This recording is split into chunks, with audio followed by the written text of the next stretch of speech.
um lugar estranho. É um lugar meio esquisito.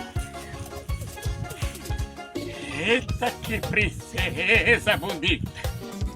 Quero fazer uma pergunta pra você. Minha linda, pode fazer. Você aí teria coragem de largar tudo da sua cidade e vir morar comigo nessa humilde residência? Eita, que ela descobriu que eu tenho 5 pensão. Eu acho que você não ia querer um velho que só vai cagado e mijado. Eu acho que você não ia querer.